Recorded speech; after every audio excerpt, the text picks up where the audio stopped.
Stalker was never a big and popular franchise. It's always been on the fringes with a cult following, with most people only knowing it existed, but never quite knowing what it was all about.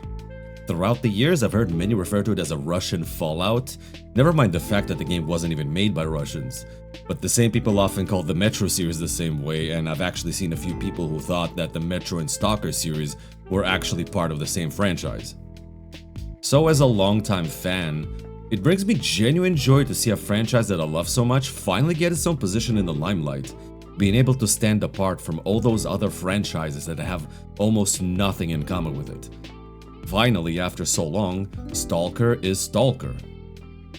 A good amount of credit for that can actually be attributed to Operator Drewski, who was blessed by the YouTube algorithm and had his Stalker Anomaly mod video pushed to millions of people, and just like that, millions were exposed to what Stalker actually was.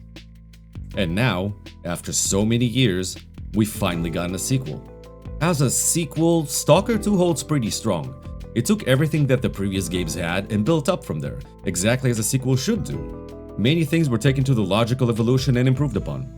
The weapons, for example, feel nice, and though it's certainly a subjective opinion, feel quite nice to shoot with, though the balancing seems a bit off. The sense of progression with the weapons feels almost non-existent at times, as for example, low-caliber pistols and SMGs somehow deal more damage and have more penetration than some high-caliber assault rifles.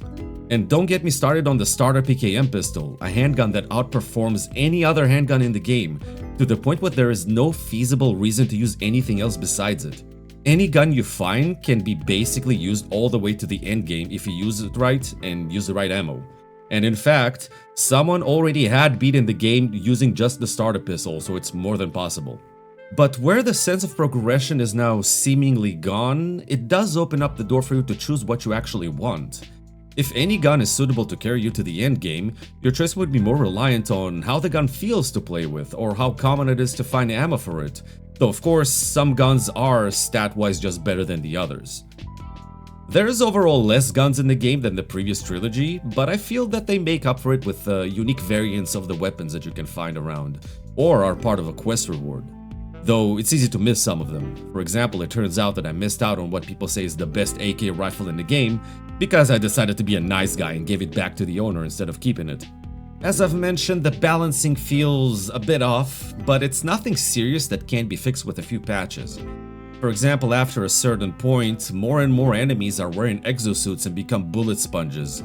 Even when contextually and narratively it doesn't really make sense, all the NPCs and enemies that will spawn will be wearing the strongest armor in the game, even in areas and groups that make no sense for them to have it. But again, nothing that a few patches won't fix. Or, I don't know, a gun with high penetration and a scope. A couple of headshots and the problem is usually solved. There's an overabundance of loot, but then again, it was the same way in the previous games. You'll never run out of food and drink, and you'll be out of ammo only if you don't prepare ahead of time. Though if you use common ammo types like the 545, even that is unlikely as practically everyone uses AKs in this game.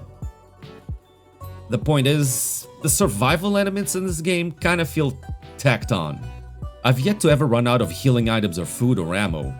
In fact, I've been just selling dozens of extra medkits that are lying all over the place. Ironically, the zone doesn't feel like this punishing hellscape that it is described as by some people in the game. Not when there's medkits, bandages, and booze practically in every abandoned shack and ruin. As for the zone itself, it is larger than ever. It's gorgeous, breathtaking at times. Sometimes I just stop and look around and I understand why so many characters in the series speak so lovingly about it. Exploring new areas feels good, and the nostalgia of walking into familiar areas, now looking so much better after so long, is something I recommend to practically every old-time player. Picking up my first artifact and being able to actually take it out of the bag and inspect it and stare at this reality-defying thing made me do the same with every artifact I found after that, utterly enjoying the new design. It's practically mesmerizing. The ambient noises and sound design only enhance everything. More than once I just had to stop as I was traveling through the night because I heard some strange noises. And I had to wonder, is this like part of the ambient noise, or is there something that is about to attack me? Sound is top notch and it really sets the atmosphere almost expertly. but after a dozen or so hours in the game, the facade will start to crack. I have over 80 hours at this point, and for me, the facade is non-existent. There is a very easy way to differentiate an old-time player and a newcomer to the series. Just ask them, what is A-Life? Without getting into the technicalities and too deep into it, and it's a subject that some people can write full-on essays about, the A-Life system is basically the AI director of the old games. It simulates all the stalkers and mutants in the zone, calculates their paths and tasks, whether they be just roaming around, traveling to anomalies for artifacts, or going to capture points of interest for their faction and possibly getting into a fight with an opposing faction. It certainly goes deeper than that, but basically it's the thing that controls life in the zone. To possibly give you a better example of what it is, I have a couple of stories from my experience with A-Life to hopefully paint you a picture through examples. A quick disclaimer though, all these experiences happened in the Stalker Anomaly mod, which is what is considered by many the peak of what A-Life is supposed to be. The first one is fairly simple. I met a loner in a camp in Cordon, and since I had nothing to do, I just talked to him and picked up a quest. He was apparently robbed by a bandit in Garbage and he wanted his gun back. Sure, it was simple enough, so I accepted and headed over to Garbage. I got there, found the bandit, took care of him, and grabbed the crappy gun the loner wanted back. So I head back to Cordon, and halfway there, I receive a notification that my mission failed. Utterly confused, I start investigating, and I find out the reason. Turns out, the loner that gave me the mission went out of the safe camp with his buddy, and got mauled by dogs and died. So I was left without a reward and a crappy gun in my inventory. The second story is just as simple. I was hunting for artifacts to get some money, and I approached an electro anomaly in the swamps. And while I was walking up to it, I saw that there was already a group of loners over there. One of them even in the anomaly, like using the scanner. I assume nothing about them, I ignore them, I go into the anomaly, take out my own scanner, it starts beeping, I'm looking for the artifact, and all of a sudden, my scanner goes quiet. And I see the loner walking out of the anomaly. Being kinda intrigued, I get out of the anomaly, approach the loner, and ask to trade, and lo and behold, an electric artifact is in his inventory. He went into the anomaly and yoinked the artifact before I could do it. So now I had a choice, either buy it, which defeats the point since I wanted the artifact to earn money, or, you know, stealthily kill him without anyone noticing and get my hands on this juicy artifact. Didn't kill him, but that's not the point.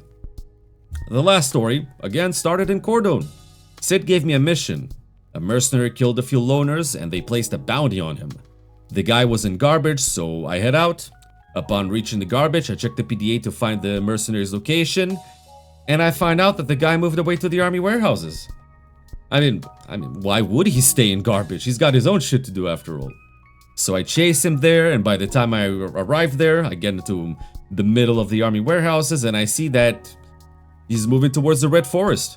So I quickly run to catch up with him, I don't manage it, and as I was almost arriving to the Red Forest, I get a notification that my mission was complete.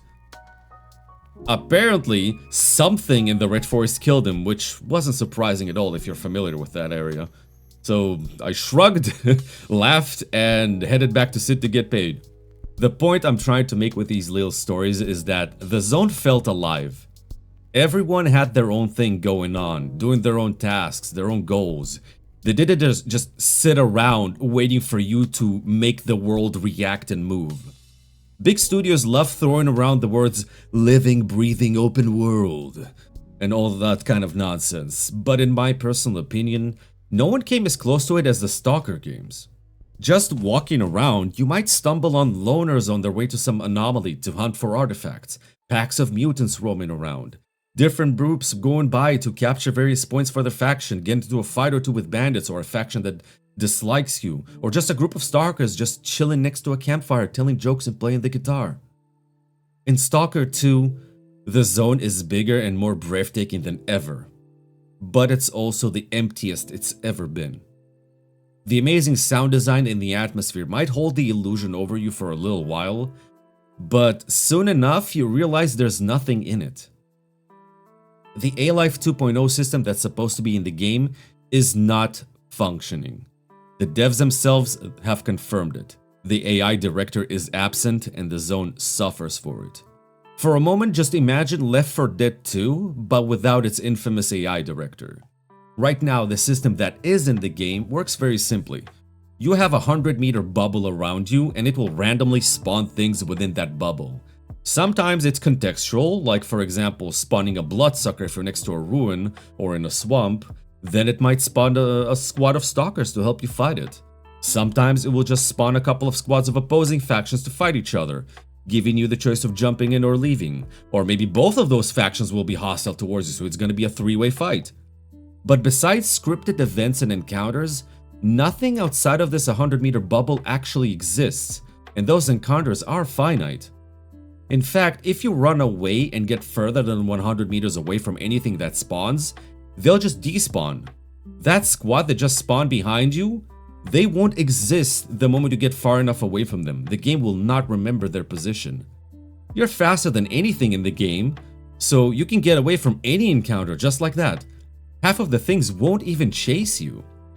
The only NPCs that are protected from this are obviously the various settlement NPCs and quest NPCs, but outside of them, nothing else really exists. Recent interviews only make it appear more bleak, as the devs revealed that the system is either broken or just intentionally not in the game because of two potential reasons. One, the Unreal Engine 5 is so poorly optimized that if they activated the A-Life 2.0 system, barely anyone would be able to play the game at all, and the recommended requirements they posted won't even be close to the minimal ones. Or two, the Unreal Engine 5 is so crap that if they activate the system, the Xbox players won't be able to play it, and Microsoft can't have that, as they require the game to be equally playable on all platforms. Either way, it seems that things had to be cut in order to make the game playable for all platforms. Though even that is arguable, as the game is incredibly unoptimized and has impressive amounts of performance issues. Though ironically, the devs have stated that the A-Life 2.0 is not in the game due to aggressive optimization, whatever that means. The zone is bigger than ever, and it is both a blessing and a curse. There is so much to see, but not as much to do. The amount of side quests or side activities you will encounter simply pales in comparison to the sheer vastness of the zone. As you progress through the game, it will make you travel increasingly large distances to reach your objectives, oftentimes to areas where you can't really fast travel to, but besides the game maybe spawning a trio of bandits somewhere around you once in a while, you'll find yourself walking kilometers without anything remotely interesting happening, unless you keep zigzagging between points of interest to sightsee. On a personal note, one of the guides, which is the method of fast travel, despawned for me. So in one of the settlements, I can't even fast travel out of it, so I'm forced to walk actual kilometers, in-game kilometers, to reach the next town over so I could fast travel. So I experience this emptiness literally every time I'm in that area. There's a reason that all the footage you see of Stalker sitting around a campfire and telling jokes and playing music is from Cordon, from the Rookie Village. It's the only place I've seen that has more than one or two Stalkers sitting by the campfire. If the zone is a stage, then you are the audience. But there's nothing going on backstage, so he just throws random actors out there once in a while, pretending it's all part of a play, when it's all just chaotic improv. I'm sure that most of you remember the disastrous launch of Cyberpunk 2077. Though I also know a lot of people love to pretend that it never happened and that the game was always good. One of the features from the launch was the police system. If you broke a law and got a wanted level, the game would just spawn cops out of thin air outside of your field of vision. Stalker 2 is basically just that, but all the time. Comparing the two games is not too unfair either. The only difference is that Cyberpunk was just more hyped than Stalker and thus garnered more attention and backlash. Both games launched with performance issues, bugs, and missing core features. Is Stalker 2 broken? No, but it's sure as hell an unpolished and unoptimized product. Many performance issues with people with high-end PCs struggling to run the game. Many quests either soft-locking or breaking altogether for many reasons. Various bugs that just make the things more frustrating, like spawning random guns in your inventory, sometimes deleting your equipped guns. quest items that remain stuck in your inventory even after you complete the quest, quests that make you get stuck in dialogue, forcing you to Alt F4, doors getting stuck and not opening, picking up accidentally a quest item before the quest could trigger, and thus making the quest get stuck and softlock. And many other doors that get stuck that are not even quest related. And that's just some of the things that I've experienced myself. Many others report the same issues, and many other issues that I thankfully did not experience myself, from having to important quest NPCs dying off or despawning, visual glitches, save files being corrupted or deleted, frequent crashes, or picking up a certain item that will forever make emissions crash the game for you, thus making it literally impossible to play on that save file. Besides that, a few other minor gripes that people often complain about is the fact that stealth in the game is practically impossible outside of a few missions.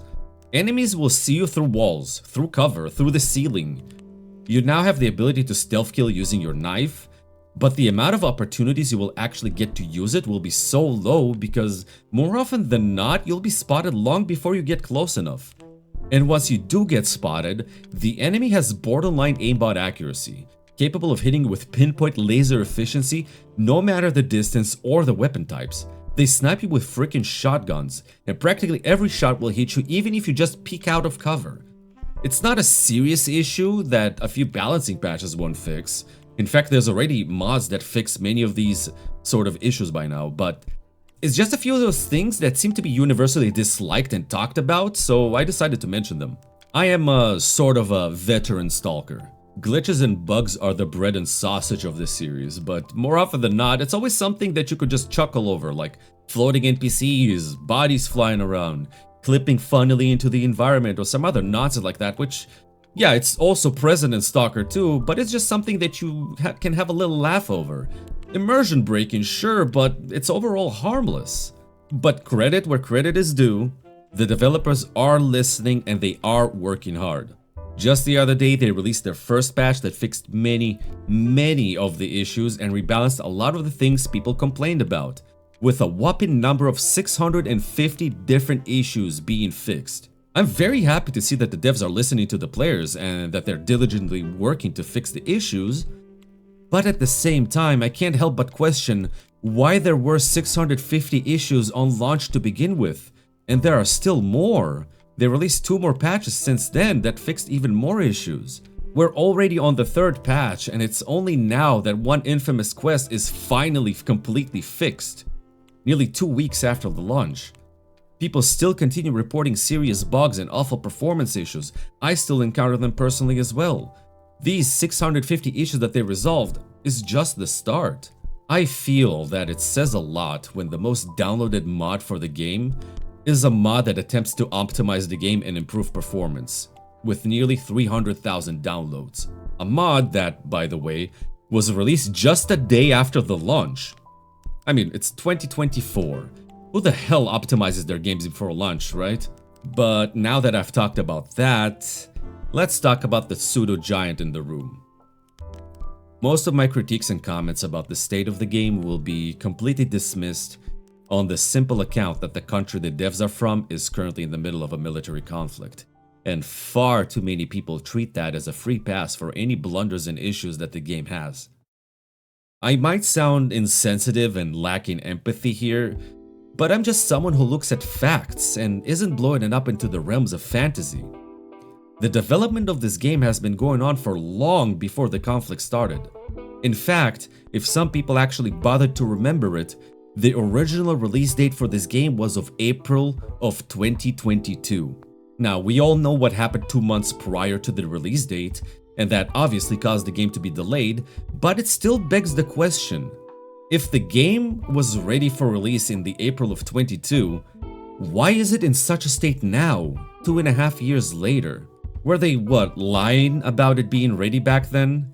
Or maybe the investors were forcing them to push out the game whether it was ready or not. Sort of like what happened to Cyberpunk. Maybe we'll find out one day, maybe we won't. Time will tell. Regardless of that, later that year, the majority of the studio, give or take about 80% of it, according to what info I could find online, moved to Prague in the Czech Republic, an area that is definitely not a war zone. The remainder of the devs, either deciding not to or being unable to join them for various reasons, remained back in Ukraine working remotely. A couple of them even actively participated in the conflict. I understand that it was hard and it definitely did not help the state of the game.